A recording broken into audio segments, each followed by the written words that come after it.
Hello and welcome to a very special episode of Loud and Clear. I'm your host, Olivia Adams, and as always, we are amplifying the voices of women in music. Now, today is going to be just a little bit of a different episode. So the holidays are just around the corner, and that means lots of us are thinking about gift giving and what we want to give to those we love. So today what I'm going to do is something a little different. I am going to do an episode on holiday gifts for musicians in your life, young and old and somewhere in the middle. Of course, as always, I'm going to be highlighting female creators and organizations that I believe are doing really great work. So this will also include links to everything that I mentioned in the show notes for easy shopping and gift giving.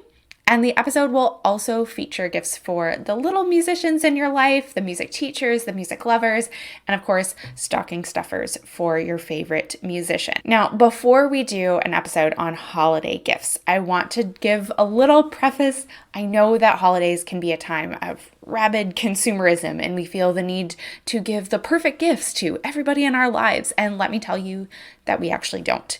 We don't need to spend lots of money.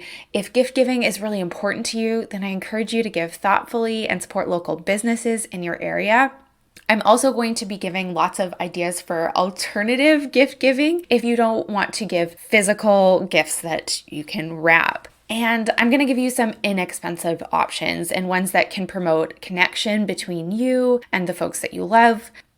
Musicians don't need more mugs that say, "Here comes Treble," or a scarf with music notes on it, unless that's totally your vibe, in which that is okay.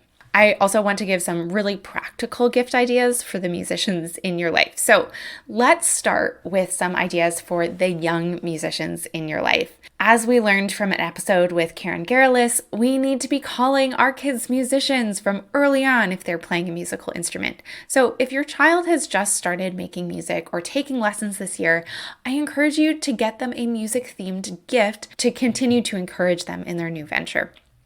So, some favorite resources for the youngest musicians in your life are music picture books. So, my friend Annalie will be on the show really soon talking about her favorite music picture books and some wonderful suggestions for reading with the little musicians in your life over the holidays. So, I'm not going to give away too many suggestions, but Annalie and Heun Kang wrote a book on the ABCs of women in music.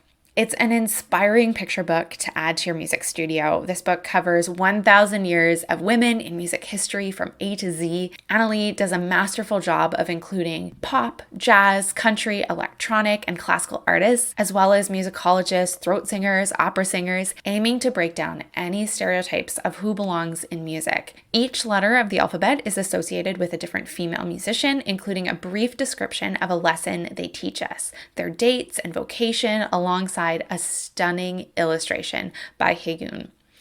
The book includes musicians from across the globe with varying careers and different physical abilities, while Heun's vivid illustrations illuminate each musician in action. So the back of the book includes interactive questions for kids and teachers or parents to engage with, and the publishing webpage for the book has free downloadable coloring pages and worksheets and a Spotify playlist with music from each of the musicians featured in the book. So it's really a very interactive resource. I encourage you to take a look at that and purchase that for your young musician. Another one of my very favorite music picture books is The Whatifs by Emily Kilgore, and it's illustrated by Zoe Persico. Now, perhaps more than ever, children are aware of the world's uncertainty and the what ifs can consume their thoughts. So this picture book is for all the kids who struggle with stage fright, performance anxiety, or even getting the butterflies when they get ready to perform. The Whatifs personifies anxiety through multicolored, fantastical bug characters called the Whatifs. Cora, the main character, is preparing for her first piano recital, but the Whatifs keep sneaking up on her and weighing her down with anxious thoughts. So this story deals with music performance anxiety and mistakes. Cora is anxious about her upcoming piano recital, displaying classic signs of music performance anxiety like finger shaking, making mistakes, fear of the audience, fear of humiliation. So Kilgore's book helps to normalize music performance anxiety and mistakes in music. As Cora then sits down to play, the Whatifs disappear until she hits a wrong note. Now, the main character takes a breath, reaffirms herself, and continues playing. So the normalization of making a mistake on stage and continuing is something teachers need to address with young performers. And another value of this book is that it centers a non-famous, non-prodigious young musician at a regular piano recital. So highlighting the recital experience and what can happen.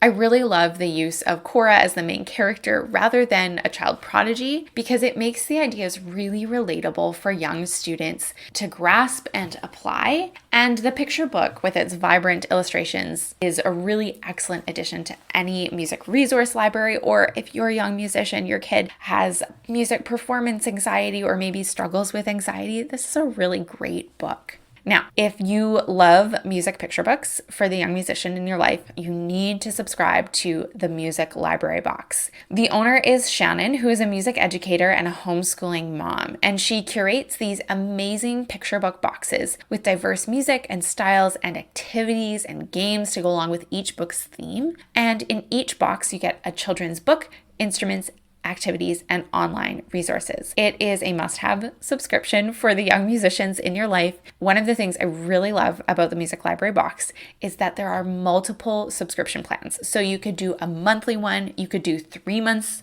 you could do 6 months, or yearly. So if you just want to order one as a Christmas gift, you can. And so I really encourage you to go check out Music Library Box. And again, all of these will be linked in the show notes. So another female creator whose resources I love is Jenny Boster at The Playful Piano. Jenny has so many creative resources on her website, but a fun one for the young musicians in your life are the Shades of Sound coloring books. So the Shades of Sound books introduce a composer or an instrument with a graphic and some details, and then a coloring page inspired by that composer. And then there's a QR code that you scan, and it will take you to either Apple Music or YouTube playlists, and you can have a listen to the music while you're coloring in the picture. So it's really fun. It's really interactive. It's an activity to do over the holiday season, and it can be really connective. So there are 2 volumes of the music coloring books that are dedicated to women composers, and it could not be more simple to get. They're available on her website or through Amazon. They're very inexpensive. And if you have a young artist in your life, these are the books for you. I also want to put in a plug for the studio license. So if you teach classroom music or group classes, you can get a lifetime studio license and endless material for your class. Jenny has also launched a female composer club. So what she says is for $5 a month, she will send you an engaging composer of the month resource. It will highlight one composer who happens to be a woman from music history and will include 8 or 9 different resources that you can use in your teaching studio that month to help your students get to know the composer and her music.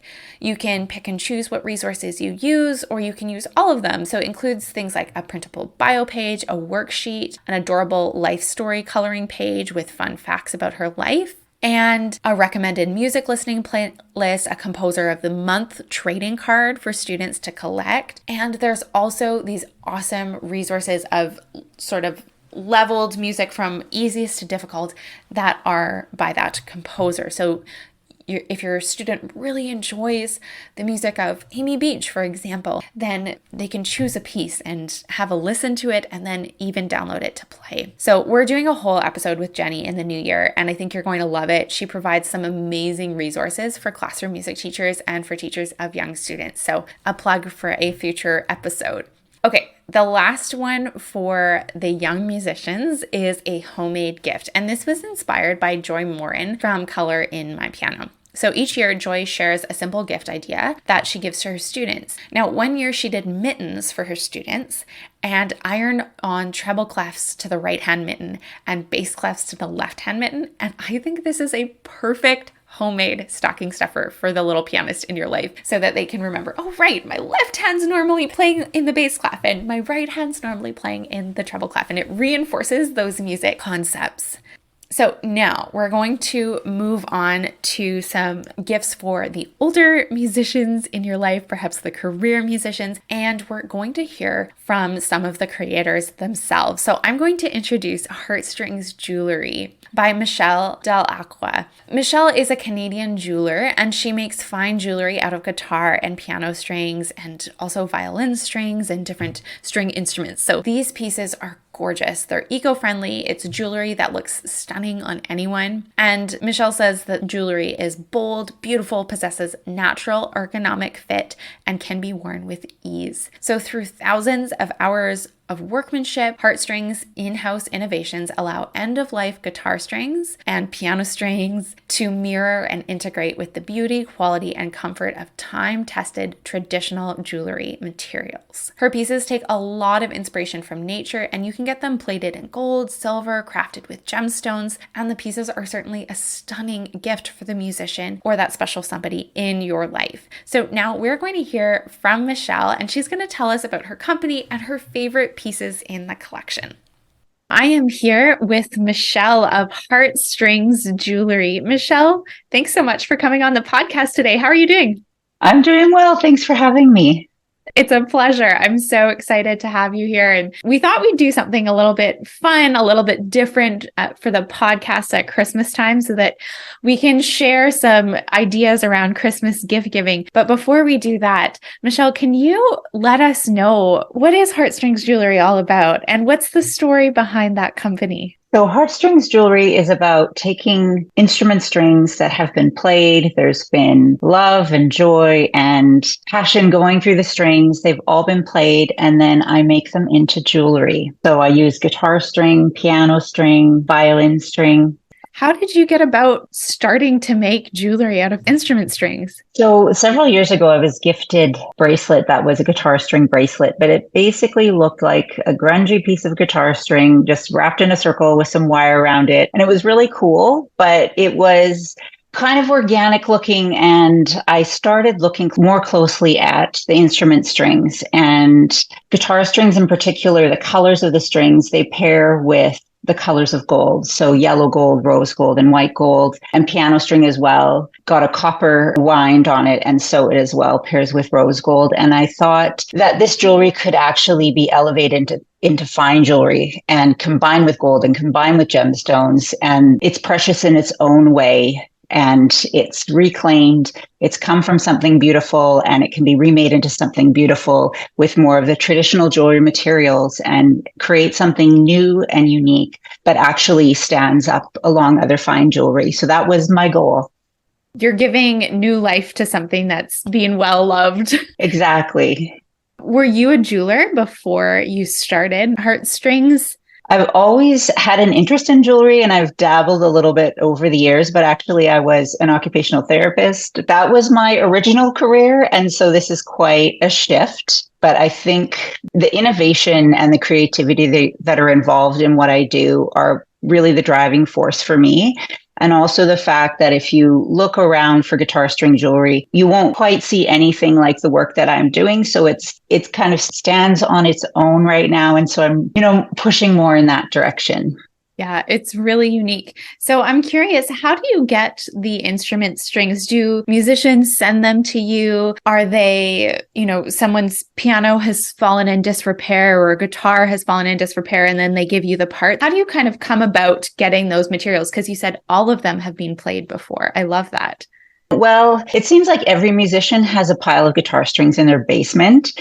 And right now, you can't put guitar string into the traditional recycling. You can't just throw it in with your recycling. It won't be taken. And so there's not really a way for it to be recycled.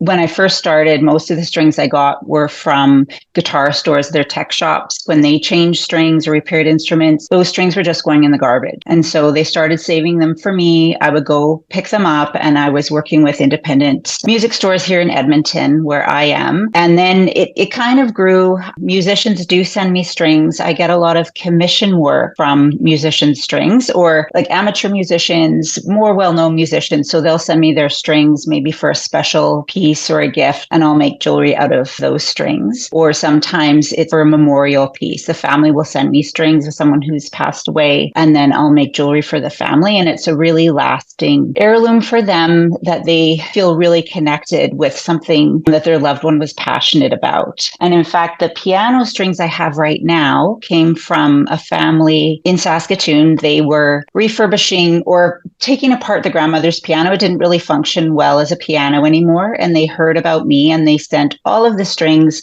from the piano, which is a lot. And I made a collection of jewelry for their family last Christmas. And those are still the strings that I'm using for the piano pieces right now. Are there materials that you find harder to work? Like, are the guitar strings easier than the piano strings, or are there materials that are harder or easier to work with? Absolutely. And it depends on the composition of the string because they're mixed metal, because I'm dealing with the core and then whatever's around the core.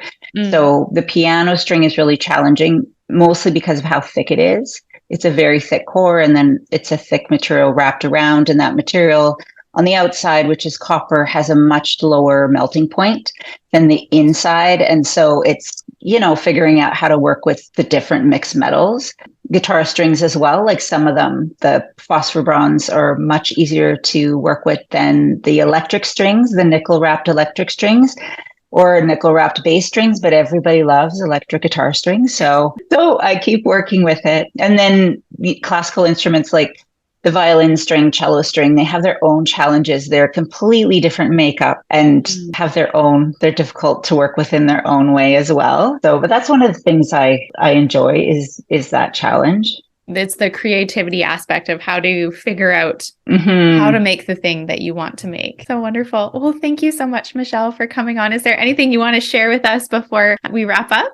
A lot of people think that this jewelry is great for musicians, but it's actually, most of my customers are not musicians. They love music. They love unique jewelry. They love the story behind it and the emotional impact it has. And so it's really jewelry for everyone. And there's something for everyone in the lines of jewelry I've created as well. So it's not just for musicians, although it is great for musicians. Absolutely. I mean, it's for anyone. It's beautiful, beautiful jewelry. I love that you have so many different unique styles, I think, represented across your jewels, that there's really something for everybody. Well, thank you so much, Michelle. Can you let our audience know where they can find you and check out your jewelry? So my website where you can buy my jewelry is heartstringsjewelry.com.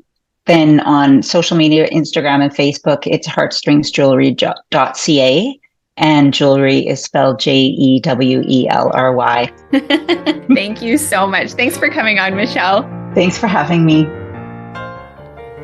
Another amazing jewelry company is Hang-Ups Jewelry. So jewelers Christy and Carolyn make jewelry from retired musical instruments. These pieces are so unique because they use many parts of the instruments, from piano keys to trumpet valves to oboe keys, and they have tie clips, cufflinks, Christmas ornaments, and other non-jewelry pieces. They're affordable, eco-friendly, and handcrafted. So some of my favorites are the trumpet cufflinks, the piccolo earrings, and piano key earrings, and piano wire earrings. I'm so excited that I got to talk with Carolyn. So here's my conversation, and a link to a longer video with the products will be linked in the show notes.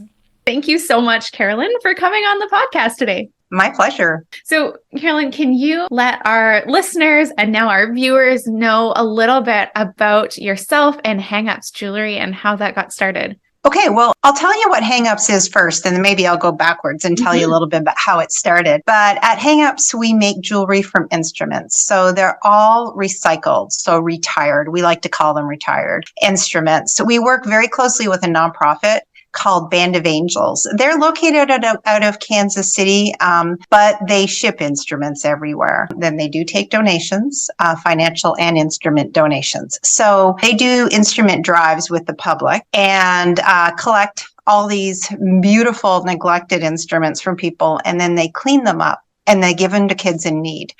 So these are kids that are from all walks of life, and just unfortunate circumstances mean that they cannot continue in music or take music because they don't have money to rent an instrument. So they give the instruments to these kids. And they also, the money that we donate towards goes towards scholarships for music camps in the summer. So the instruments that Band of Angels can't fix, we have free reign. We just go in and we can grab all we want and make jewelry out of them. And we give them 30% of each sale goes to Band of Angels, to their scholarship fund. Amazing. So we work really closely with them. And the founder is from a company called MaxMusic. It's a family-owned, wonderful music company out of Kansas City, music stores. And what he saw was that several people were coming in and having to stop lessons or, stop their musical advancement for various reasons. And he thought, well, there's instruments out there. What if we started collecting them, and we have the resources to fix them? We have the resources to clean them, to get these kids to stay in music lessons. So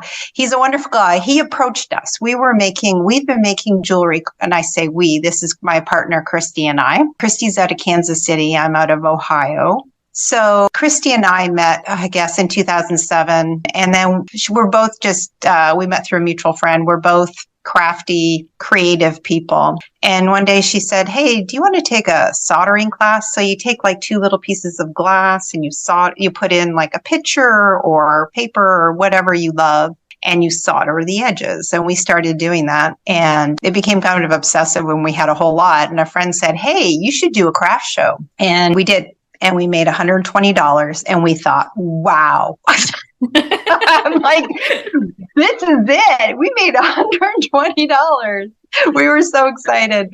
And it just kind of evolved from there. We took some wire wrapping classes, and then we loved the green movement. So we started using anything we could find, from chandelier crystals to silverware, typewriter keys, buttons, anything you could think of. So, and repurposing into our jewelry. And then when we met Mike from MaxMusic, it was all over. He came to us and he said, can you make jewelry out of instruments? And we thought about it for a little bit. We thought, yeah, geez, that would be fun. And that was it. The beginning of this long story. We have been with Band of Angels. I bet you I think it's been 9 years now. We've been partnering with them. We did a tally about a year ago when we were at 34,000 that we had donated so far to them. So we're very, very proud of that. The passion that we have for their organization makes our jobs, and I won't even say jobs because, I get to make jewelry for a living. It's not a job. We see these kids. We see these kids that benefit from this program. One of the first girls that went through the program several years ago now, they gave her a trumpet, and she ended up getting a full ride scholarship to university. Now, she might not have even gone to university, and she ended up with a full ride scholarship. So it's really easy to work with these people and to feel passionate about what we do. It sounds like a life-changing organization. That's amazing. So you make jewelry, and now not just jewelry. I know you've got Christmas ornaments and tie clips and all sorts of things. Can you tell us some more about what you're making? It's always kind of fun, and I know you didn't ask this, but it's really fun to talk about the tools we have. And, it's evolved over the years as we've found out what tools work best, because think of cutting a guitar up or a cello, or as I spent last week cutting up a tuba. Wow. So how do you cut those instruments up? So it's really fun. The whole process is really fun. We're to the point where we see things. So I'll look at a tuba and I'll be like, ooh, you see that little piece? I'm going to show you a really fun piece from a tuba. So it's from the pipe that goes to the mouthpiece on the tuba. And I did it as a unisex necklace because I made my son put it on. And although he's not much of a jewelry person, it looks really good on him. The metal of, say, like a tuba bell, if any tubist would be able to tell you this, but I didn't know as a non-musician, because I am not a musician, the metal is very delicate and it's very bendable. You can bend a tuba bell. It's just so fun that we kind of go through and we go, what kind of fun, unique parts does an instrument have? Drum cymbals are one of my favorite instruments. We use the wood instruments too, but we usually get our instruments in whole. So as we cut them up, what we're cutting up. So that's kind of fun. For our wood, we cut wood with a scroll saw. and a Dremel. And a scroll saw is like, you can do like shifty little patterns and stuff, and drill press is one of my favorite. It's just like you just lower it and you're drilling, it's real straight into a piece. And, we have reciprocating saws and our sanders, big girl tools. Tools are fun. That's awesome. Sometimes people send us their instruments. Usually I try to suggest if they have like a clarinet, we were just talking about the clarinet off air a minute ago, but if they had like a clarinet and it was their parents and they really want to do something with it, I would almost I'm not going to discourage them, get a piece of clarinet jewelry, but a beautiful big clarinet, you can do something like make a lamp with it. And then you have your parents, your mom, your dad's beautiful clarinet intact. So I will, if they really want jewelry, make stuff out of them, but sometimes I'll just do an alternative suggestion. I get so many instruments from Band of Angels that unless they truly don't want it anymore, and that does happen, they donate it to us because they love, the whole concept. And we also have, I should mention, an amazing friendship with Fox Products. Fox Products is out of Indiana, Fort Wayne. They're near Fort Wayne, Indiana, close by. And they make double reed instruments. So meaning the oboe, the bassoon, and English horn. And we met them at a trade show a few years ago. And they generously send us their dud pieces, the pieces that aren't good enough to go. So this is all high end, hasn't been used. It's gorgeous pieces. And they send us these big boxes of pieces to use. So we have a steady supply of just about every instrument. We've had euphonium keys, but we've never had a euphonium. We've never had a sousaphone, but we've had the keys. But we have most instruments. And you also have these lines. If you go on the website, you've got it by category. So you can go under percussion, you can go under keyboard. And so search the musical category of the person you want to buy for, whatever instrument they're playing. And you can give a really unique gift through that. Right. We did that on purpose because musicians are so passionate about their instruments. Like bassoonists, they are I have to say, of all the musicians I've met, bassoonists are the most passionate about their instruments. But I think all musicians are passionate and they just want to go in. They don't necessarily want to browse. We probably have 320 listings on our website. They don't want to browse 320 listings. They just want to see their instruments. So we try to make it as easy as possible. I love that. It's a unique idea because you're not going by necklaces or earrings, but it's by instrument. Yeah. Yeah. Right. That's great. Well, Carolyn, can you tell our audience where they can find out more about your company and the work that you do, and also where they can purchase these amazing pieces? Well, I guess the best place to find us is online. We're at hangupsjewelry.com. And so that's our store. We are located in a couple of stores. We pared that back during COVID. Obviously, a lot of things changed. So we're only in 2 stores right now. One's in Kansas City, and it's called Green Utopia, and the one here in Ohio is called Greenhaven Living, and it's in Westerville, Ohio. So if you're in those areas, any of your listeners, they can find it there. But the best place probably to find us is online and at some music educator shows in the U.S. So wonderful. And you are also on Instagram as well. So that's actually where I found you originally. And it was suggested to me according to some of the people that I follow. So thank you, Instagram algorithm. Yeah, right. So we're on Instagram, Hang Ups Jewelry. We're on, as I like to say, because it drives my kids crazy, the TikTok. And we are on Pinterest, all Hang Ups Jewelry, Facebook, everything's all Hang Ups Jewelry. Wonderful. So I will link all of that. And thank you so much for coming on. Oh, my pleasure. Thank you for having me. All right. Sometimes, for some of us, with the holidays brings special foods and beverages. So one idea is a music and wine pairing. So next week, we're going to have Kimberly Sundell on, who runs The Sound of Wine. And we're going to be talking about how to pair wine with music. But think about a nice bottle of wine thoughtfully paired with a music selection or playlist curated by you. And Kim is going to give us some wonderful tips on how we can do that. I'm I'm a big fan of experience gifts. So this is one that can be personal and intimate or done as an adult family activity over the holidays. So look forward to that one next week. We'll really dive into that. So speaking of experiences, I am such a fan of non-physical gifts. So much of our lives are filled with things, and oftentimes we get clutter through the holidays. So some of the most thoughtful gifts I've ever received were not physical gifts, but thoughtful experiences, recordings, or other gestures of kindness. So I'm going to give you some non-physical gift ideas. So the first thing that comes to mind is, of course, concert tickets. One year for Christmas, my brother bought me concert tickets to one of his favorite indie bands, and he introduced me to their music, and we had a great time. Front row seats, experiencing this awesome concert together over the holidays. Really loved it. I also remember taking my mom to Saskatoon's Fireside Christmas Memories concert. It was such a fun experience to do together as a Christmas gift to her. So I encourage you, look up some local events in the area of your loved ones and maybe gift them concert tickets for later in the year. It will be an event to look forward to. Okay, so for me, this one is an ultra practical solution. I love practical gifts. Honestly, the more practical, the better. So if you're like me, a piano tuning is the perfect gift. Pianos so often go out of tune this time of year as the furnaces kick in. And so if you have a musician, a music student, or a pianist in your life who appreciates practical gifts, why don't you give them a piano tuning? It's a great gift.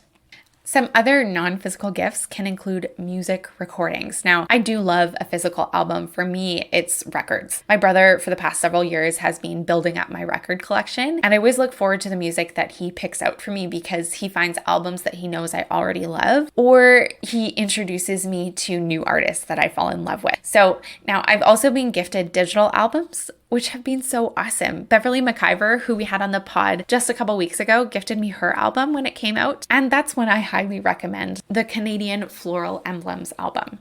Karen Sunabacka also just released a piano album called Curlicue, and her music is performed by Darryl Friesen, and it's so good. I love it. I've listened to it on repeat, and it makes such a great gift. One of my favorite pianists, Samantha, has released several albums in the past few years. Her newest one, Homage, her 2022 release, is chamber music from the African diaspora, and I highly recommend listening to it and purchasing that one as a gift for someone. She plays with the quartet Castle of Our Skins, and it's so good. I think you're really gonna like it, especially if you love chamber music. Another fabulous practical gift is subscriptions to a website or some practical resource. So I already mentioned Jenny Boster's Playful Piano subscription for the Female Composers Club. Another one is a subscription to Piano Music She Wrote database. It's $15 and it gets you access to thousands of linked pieces of music, what the difficulty level is, where you can find all of these things. It is so helpful. I use this database constantly, and for $15, you can gift it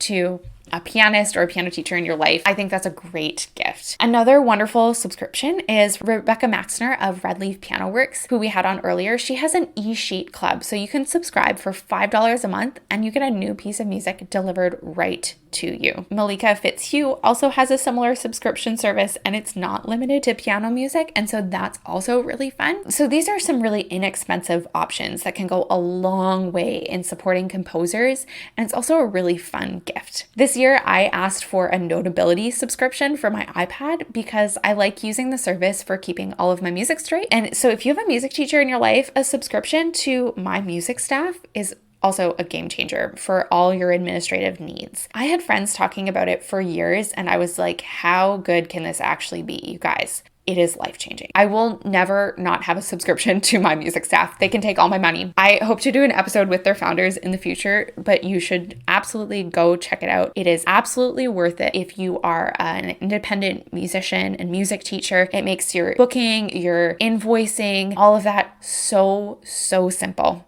So I highly recommend that you check it out. Now, one year when my partner and I were dating, we didn't have a lot of money, and I wanted to be really intentional about some gifts. But I also realized that we were in school and the budget was tight for the both of us. So he composes music on the side, and he had written me some really lovely piano pieces, and he had also arranged one of our favorite albums for piano duo, which we're actually going to be playing later this year at Chamberfest.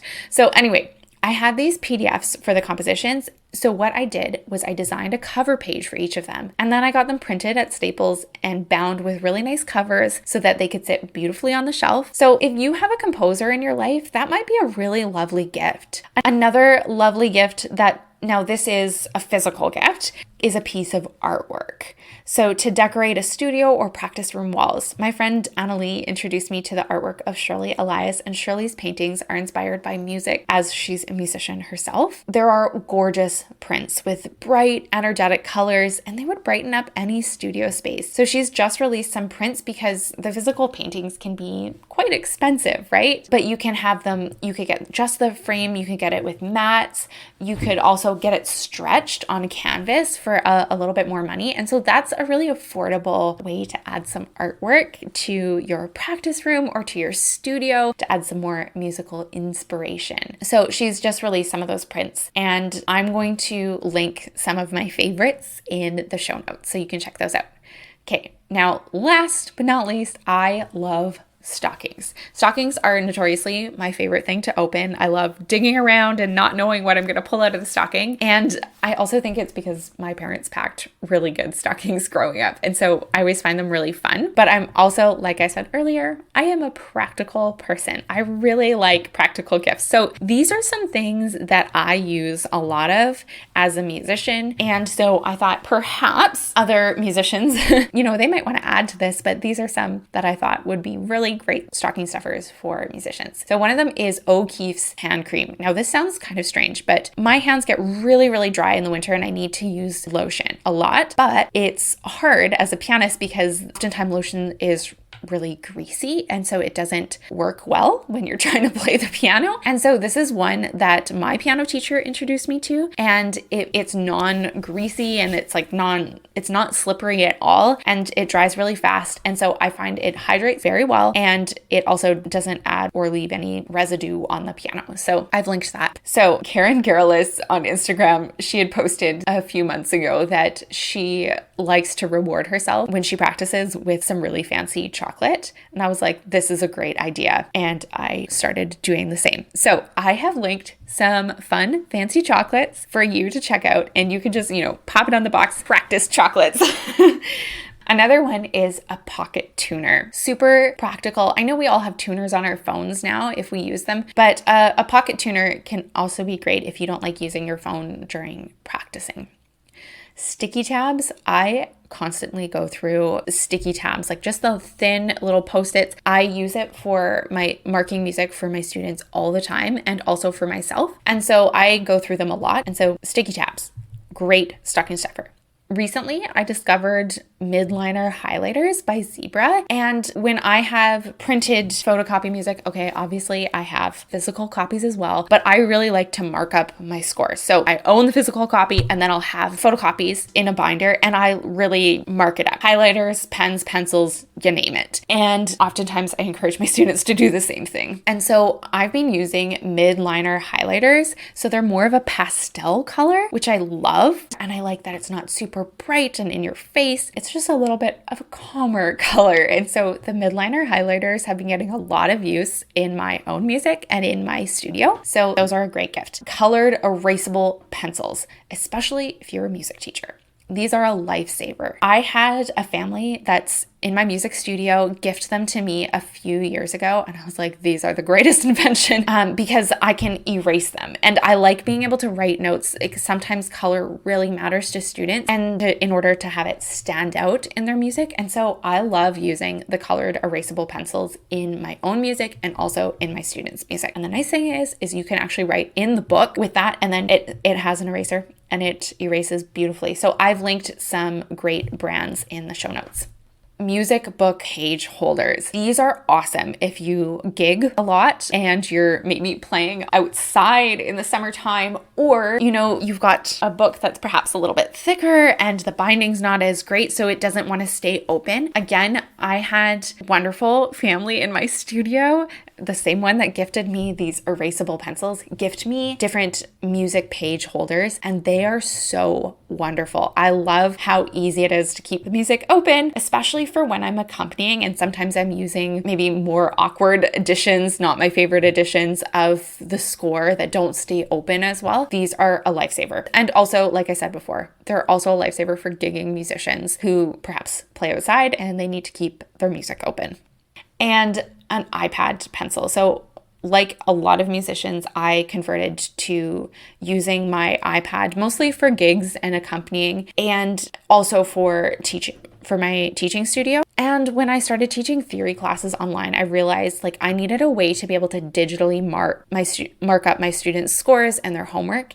And so I just bought an iPad pencil from Amazon, and it's been working great. I've had it for probably 3 years now, and it is a lifesaver. I think I paid $23 for it. And so that's a really great resource if you have a musician that maybe often just uses their finger to write on the iPad, like a $25 gift. That's a great stocking stuffer. So anyway, I know that was a little bit of a longer episode, but that is my talk on holiday gift guides. Those are my best ideas. I'm going to be sharing some of them on Instagram, and I'm sure that you all have really awesome ideas as well. So I would appreciate heading on over there and letting me know what are you using? What are you gifting this year? And maybe we can share some ideas for the musicians in our lives. As always, you can check out everything that we've talked about in the show notes, and I'm also going to be linking some YouTube interviews that I did with the two jewelers from Hang-Ups Jewelry and from Heartstrings Jewelry. And we're talking about their favorite pieces. And so because they're showing them as a visual medium, we've added that as a YouTube video. So I encourage you to also go check that out through Concert Stream and through my YouTube page and through the show notes. So multiple places you can get it. I hope you have a wonderful holiday season as you start to prepare for the different holidays that are coming up. And I look forward to being back with you next week and talking with Kim Sundell and Music and Wine Pairings. Take care, everyone. Thank you to the Saskatoon Symphony Orchestra for sponsoring this podcast. Make sure you head over to saskatoonsymphony.org to purchase tickets for upcoming shows. And if you don't live in the Saskatoon area, you can watch these shows via Concert Stream by following the link at the top of the website. I'm your host, Olivia Adams. This is Loud and Clear, and you can find me at OA Music Studios on socials. Thanks for tuning in. We'll see you next time.